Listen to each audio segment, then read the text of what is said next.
Қаланың борбордук мечиттеринин биринде түштүк аймагындагы казы жана имамдардын жыйыны уюштурулду. Шардык мэрия, Санепет өкүлү жана өлкөнүн муфтии Максат Ажыт Токтомушев катышып, диний мекемелердин пандемиядагы ишмердүүлүгү талкууланды. Ар бир имам жоопкерчиликти өз мойнуна алып, жарандардын саламаттыгы үчүн талапты дыккат көзөмөлдөгөнү жана вирустан көз жумган мусулмандарды жерге берүү зыйнатында жергиликтүү имамдар өз милдетин жакшы аткарылгандыгы маалымдалды. Орну мизи кайткандыктан жарандардан жума намаздын окулушуна сунуштар тынымсыз айтылып жаткандыгы белгиленди. Божомолдонгон орунун толкундары жеңил өтүш үчүн жаңы алгоритм тааныштырылып, санитардык талап мындан ары дагы күчөтүлөт.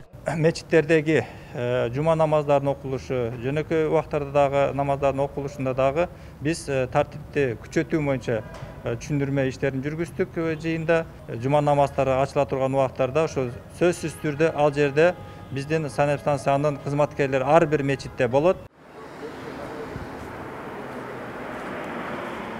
Ору күч алып турган кезде өлкө аймагындагы 12 мечит, 11 диний окуу жай, 1414 орунду медицина мекемесине айланган. Анда бейтап жана дарыгерлер үчүн керектелген чыгым муфтият тарабынан каржыланып, ар бир стационарга кычкылтек станциялары дагы орнотулган. Бул 25 койкалуу күндүзгү бейтапкананын жабылышына 10 күндүн гана жүзү болду. Ачылган күндөн тартып 200дөн ашын бейтап кайрылып, дээрлик бардыгы айыгып чыккан. Керектүү жабдыктын баарын жергиликтүү кайзат көтөргөн. Муфтий убактылуу стационардын ишмердүүлүгүнөн кабар алып, дарыгерлерге ыраазычылык билдирди. Мындай жакшылык кылса, Алла сөз кайтарып берет. Алла таалам кадырдан зат. Алла таалам эч качан текке кетирбейт аны. Кудай кааласа будан ары эми ушундай оорулар болбосун. Элибизде, журтубузда ушудан ары эми кетсин дегендей. Бирок ушул оору бизге ушундай бир сабак үйрөттү. Биз оңолойлу. Пейлибизди оңдойлу. Ортобузда ынтымагыбызды оңдойлу. Ибадатыбызды оңдойлу. Жүрүш-турушубузду оңдойлу. Ортобузда ушундай бир карым-катташты жакшынакай оңдоп, бөлүнүп жарылбай, иншалла. Мына ошо сиздерге чоңураак болот ушул жердеги дарыгерлерге дагы рахмат айтып кетейли. Өзү дневный стационар, врачтар менен медсестралар ушул жерде калып иштешкен, жатып иштешкен ушул жерде.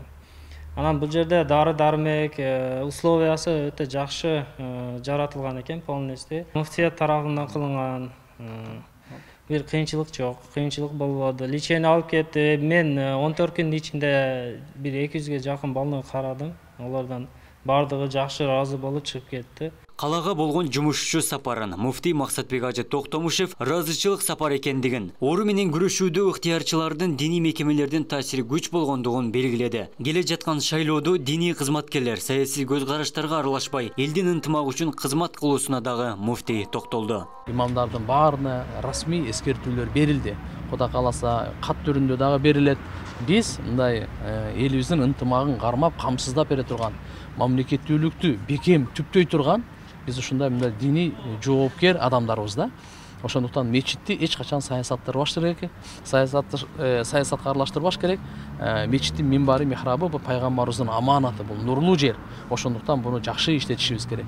Биз элдики, эл биздики. Имам бир партияныкы болушу мүмкүн эмес. Хатип, казы бир партияныкы болушу мүмкүн эмес.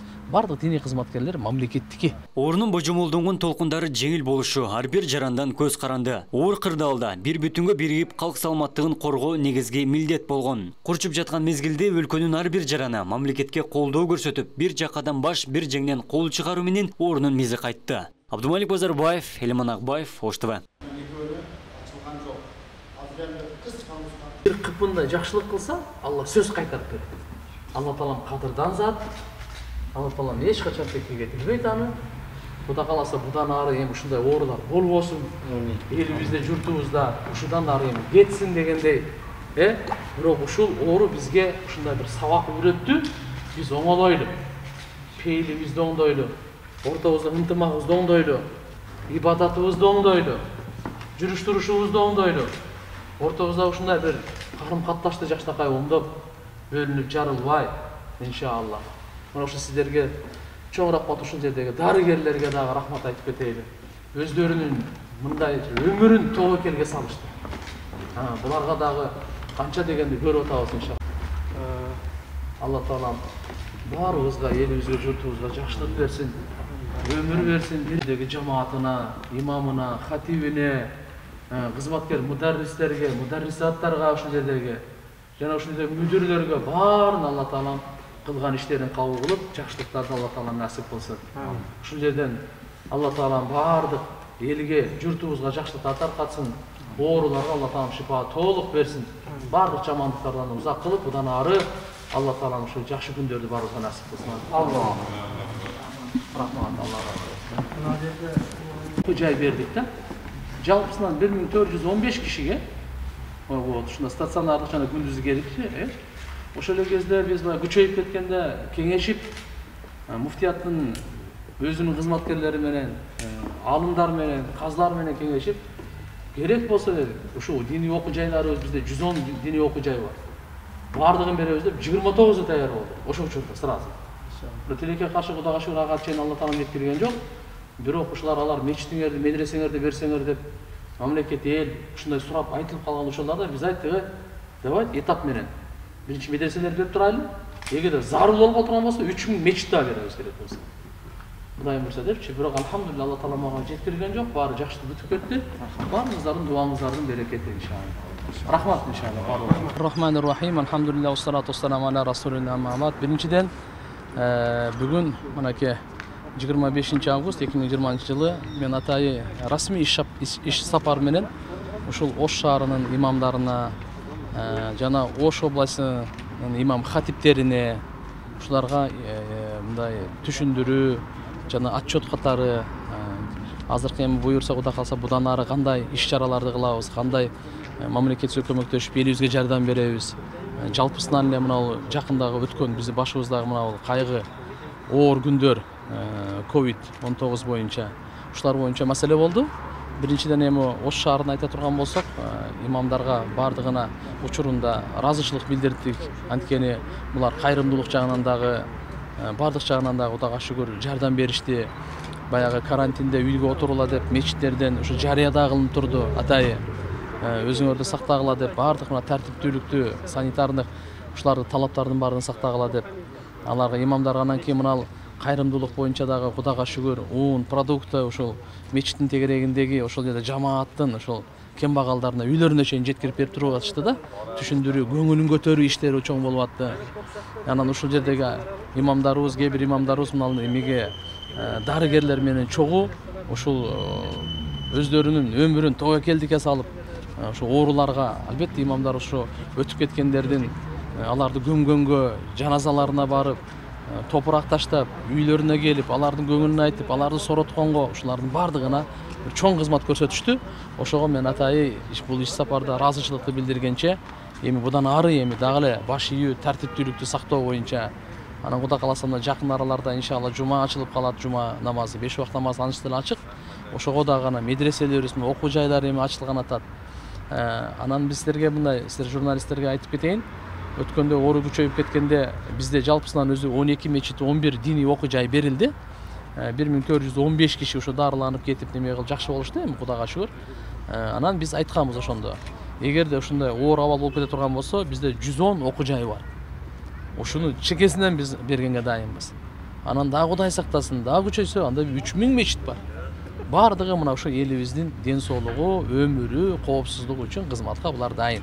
Бирок этап менен бардыгын эле мындай эле кыла берген болбойт. Этап менен деп ошолорго мынакей имамдарыбыз дагы, медреседеги мүдүрлөр дагы бардыгы ошого туура түшүнүштү да. Бул бир эле. Анан биздин өзүбүздүн баягы диний кызматкерлер Ханафи мазхабтагы, Матуриди акыйдасындагы бүгүнкү күндө онлайн менен сабактарды өтүүдө жалпысынан эле ушул маселелер. Курбан айт өттү, өзү июль айында бизде отчет болуп турат эле. Бирок мына июль айында жылдын жарымына келгенде ушундай оор абал болгондуктун себебинен отчет болбой калды. Бир аз ошол отчеттордун эрежелерин, жооптун эмелерин нике каттоо, өзүңүздөр көрдүңүздөр да. Кылмышкерлик эми азайды, баягы кража, бандитизм тияк бияк бардыгы үйдө болгондон кийин авария деле, бычак саюудан, ичип алуу дегендер азайганы менен үйдөгү үй бүлөлүк зордук зомбулук күчөйүп кетти. Кыз балдарга өзгөчө, жаш балдарга, аялдарга ошон үчүн атайы тема менен биз кайрадан биринин артынан бири үй бүлө бала чаканы жакшы карайлы, зордук мына кичине сабырдуулук болойлу, мына кичине немелерге чыдайлы, анан балдарды урушпайлы, кыздарды урубайлы деп ушулардын бардыгын алхамдулилла үй бүлө институтун бекемдөө максатында имамдарга лично мындай тапшырма берилди. Өзгөчө тапшырма берилди. Ошо үй бүлөлүк институтун сактоо, үй бүлөлүк ажырашпасын, балдарга зордук зомбулук көрсөтүлбөсүн, өзгөчө аял алсыз заттарга отушуларга ошо зулумдук кылынбасын деп ушуларга чоң тапшырмалар берилди да. Эми жалпысынан айтканда ошол. Анан кийин бул жерге Атайы келгенибиз ошол учурда аябай мына күчөйгөн учурда ошол пандемияда мына биздеги стационар аябай келип эме кылып кетип атышты, дарыланып кетип атышты. Атай бул жерге келип дуа кылып, анан ошол жерге ыраазычылык билдирип, мына медресе Абу Ханифа Нуман ибн Сабит атындагы ушунун мүдүрүнө, ушул хатип, ушул жерде элге ошол учурдагы бирөө дары дармеги менен жардам берип атты, бирөө тамак ашы менен жардам берип атты, бирөө өзүнүн кызматы менен врачтар деген, ушулардын баардыгына ыраазычылык, рахмат. Албетте анан бул жылы билесиздер, баягы шайлоо келатат. Шайлоо жакындан Кудай кааласа агитация башталат. Имамдардын баарына расмий эскертүүлөр берилди. Кудай кааласа кат түрүндө дагы берилет. Биз мындай элибиздин ынтымагын кармап, камсыздап бере турган, мамлекеттүүлүктү бекем түптөй турган биз ушундай мындай диний жоопкер адамдарбыз да. Ошондуктан мечитти эч качан саясаттырбаш керек, саясатка аралаштырбаш керек. Мечиттин минбари, михрабы бул пайгамбарыбыздын аманаты, бул нурлуу жер. Ошондуктан буну жакшы иштетишибиз керек. Биз элдики, эл биздики. Имам бир партияныкы болушу мүмкүн эмес. Хатип, казы бир партияныкы болушу мүмкүн эмес. Бардык диний кызматкерлер мамлекеттики. Себеп деген ошол жерде, ошон үчүн биз жакшынакай кылып, аларды ортолорун ынтымакка, таза шайлоо өткөнгө, ынтымактуу шайлоо өткөнгө, мындай той өткөнгө, тойдой кылып өткөргөнгө, чыныгы булар өздөрүнүн не дейбиз, мындай мүмкүнчүлүктөрүн, жөндөмдүүлүктөрүн, жакшы элге кызмат кылып берем деген убадалары менен кетиш керек да. Чорный пиар, бир жамандап бияктан эмес. Ошон үчүн себеп ал гыйбат же болбосо тохмат болот, ал чоң күнөө, бул аркылуу жүрөктөр бузулат. Айта берсек сөз көп. Жалпысынан эле ушуларга, имамдарга баардыгынан ушул үстүртөн ушул маселелер каралды. Казыларга дагы Кудайым көрсө ушулар болду. Мынакей Баткен областынын казысы келди, Жалал Абад областынын казысы келди, Ош областынын казысы, Ош шаарынын казысы. Кудай кааласа ушуларга дагы үстүртөн дагы тапшырмалар бекемделип, анан буюрса түндүк жакты жакын арада иншалла ал жакта дагы ысык көл, талас, чүй ишке кылбай өткөрөбүз. Ушундай. Буюрса жума намаз боюнча талаптар аябай көп. Кудайга шүгүр, биз дагы ошол Атайы ошо дин комиссиясына жана биздин президенттин аппаратына ошого жазганбыз. Кудай кааласа сабырдуу кылып турсак, абалдын туруктаганын, баягы өлчөмдөрдүн алардын эмелери бар да, отчетность бар да. Ошолорду карап туруп Кудай кааласа уруксат берет го. Анан бизге жараша баягы мурда өткөндө алгоритмдер бар эле. Минздрав берген, МЧС ушулар чогуу эме кылыпчы. Ал жердеги ошол кары картаңдар, жаштар келбей турсун. Анан келип атканда сөзсүз температурасын өлчөп, антисептиктер менен аралык сөзсүз болушу 1,5 метрде. Анан мечиттин ичинде бул помещение болбой, мүмкүн болсо мында сыртта, болбосо мечиттин ичинде, бирок аз убакыттын ичинде, 15-20 мүнөттүн ичинде окуп, акырын таркап кеткенге. Кудай кааласа буюрса мына жакын арада ачылат деген оюбузда бар. Азыр ушул республикалык штабтан биз алардын ушу чечимин, протоколун күтүп турабыз. Берилсе, анан Кудай кааласа жалпысына жарыя кылабыз да. Буларга иш-чаралар көрүлөт. Сразу эле эгерде ушундай аралашкан анык далилде факт менен көрсөтүлө турган болсо, ал жумушунан кетет да. Кескин эле сөз айтып коеюн ушундай.